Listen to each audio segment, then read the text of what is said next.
Assalamualaikum warahmatullahi wabarakatuh, and good day everyone. So we meet again in I believe this is last part for the shear strength introduction. Okay, so we already see until the more coulomb. Okay, more coulomb.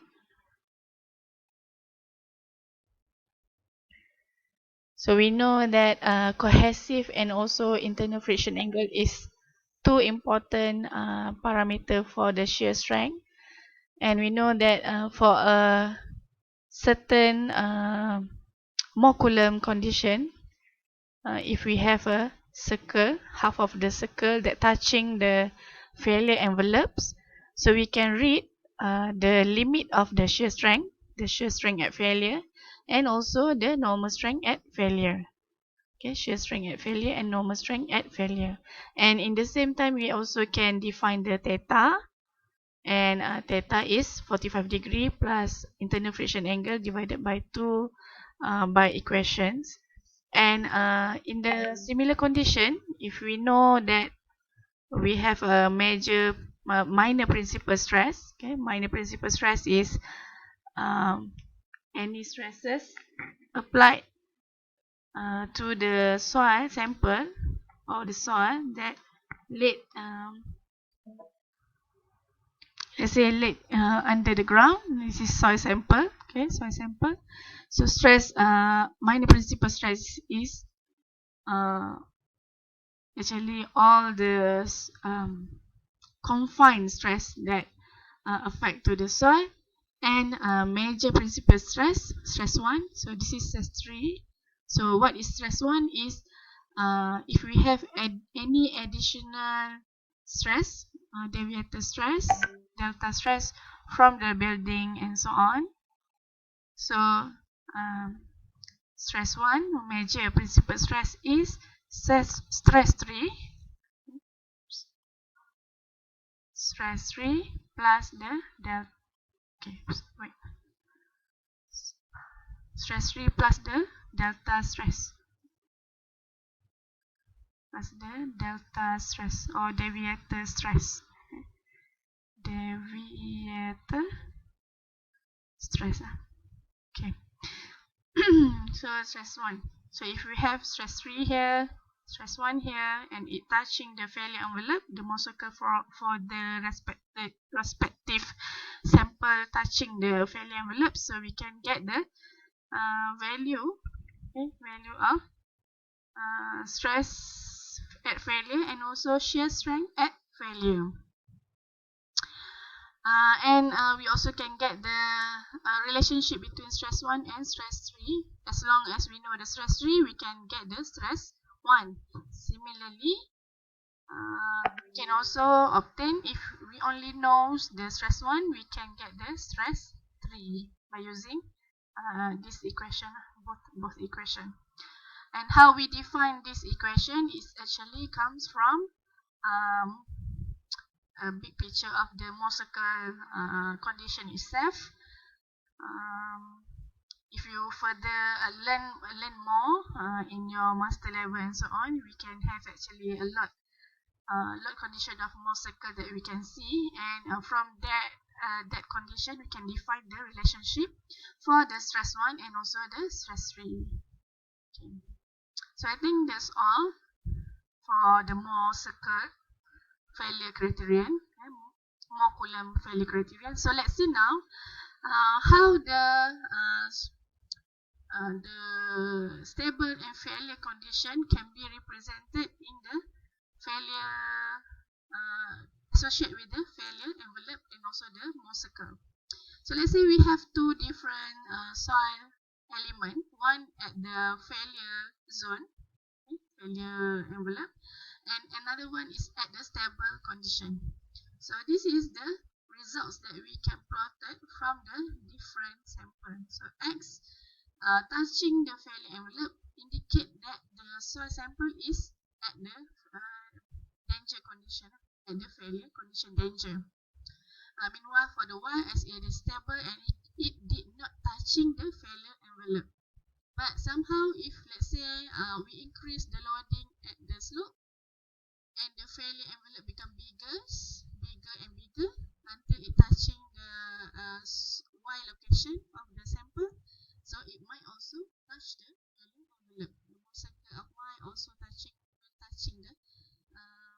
envelope. Alright, so this is in let's say a stable condition of soil Y, soil of Y. So confined stress, stress sub C, or minor principal stress is obtained at this value. So let's say stress C value. As it is only have initial embankment, okay? So it is still stable. The embankment doesn't give excessive value of delta stress or deviator stress. So the major principal stress, stress 1 is still small.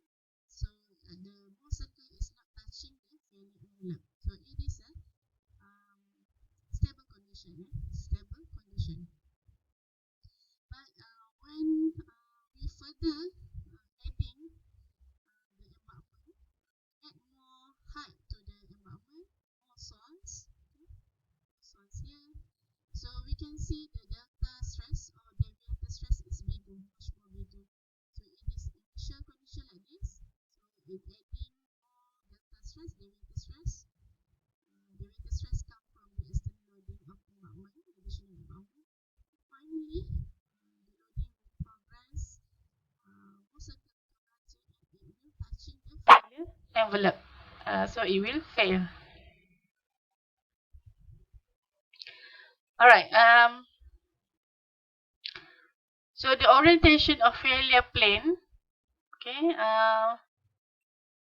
In the soil sample, it will associate with the theta value equal to 45 degree plus internal friction angle divided by 2 to the horizontal.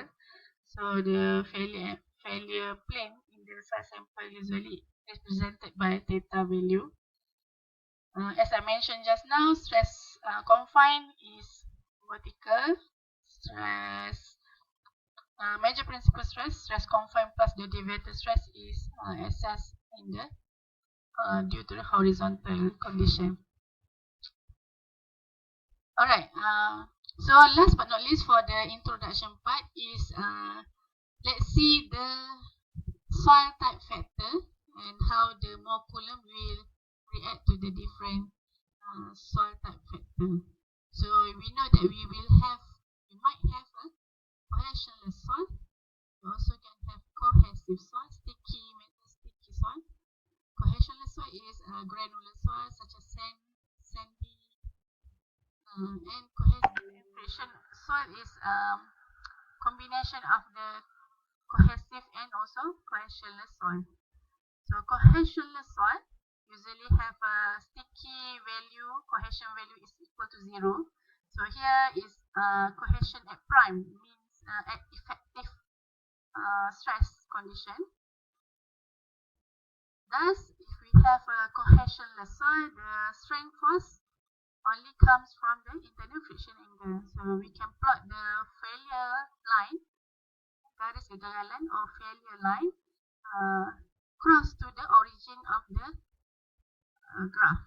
Cross to the origin of the graph. Tau versus normal stress, effective normal stress in this case.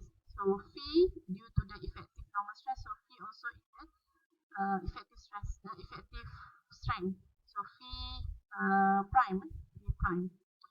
So this is different types of the phi, internal friction angle for different types of soil. So we can have a sand for rounded types and angular types. So we have for loose state, firm state, dense. And we also can have additional of gravel to the some sand and also silt formation. Okay, so next is the cohesive soil. The soil that have a stickiness properties to liking materials. So in cohesiveness soil, so the failure line is a flat line parallel to the x-axis. And here internal friction angle is 0. We only have a cohesive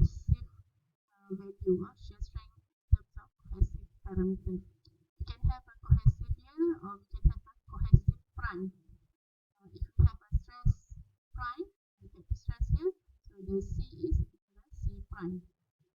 Alright, for the third one is a cohesive and friction soil. So we have both type of C, C and P. So C prime and P prime is in the effective condition of soil. Right. This is a simple example, and I hope you can see, refer to the Dr. Happy's video. She already briefed on how to solve this one, but just a point of view. So when you have actually this is two different soil samples. First one, you already know what is the stress stream, and also you also know the stress one. And so based on this value, you need to define what is stress one and only one stress stream. So another soil sample are given by only stress 3. So how we want to define stress 1? Let's say definition to define the stress 1. Let's say the soil, both of the soil is assumed to have a cohesive. So of course, from the hint previous slide, so this is tau stress. So I believe this is in total stress. We need to calculate the effective stress to plot the graph effective because in the total condition. So as we know, the failure line for the cohesive soil is flat line parallel to the x-axis. So we might have a C value later. Okay? But just plot the first one. So build your axis. So note that in the shear strength, if you have a graph paper, if you have 10, let's say you have 50 kilonewton per square, here, so if you have 15 for 10, the first 10 boxes, you also have 15. If you have 100 here, so this is also 100. So knowing that we have stress 3 is 100 first, plot for let's say 288. Plot that.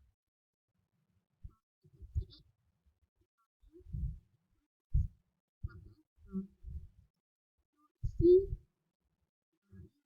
maintain the C value. Find for the stress 3 for sample 2. This is 200.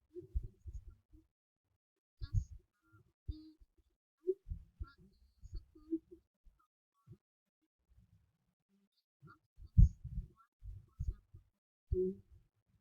that's for cohesive soil. So if we have cohesionless, so cohesionless soil have a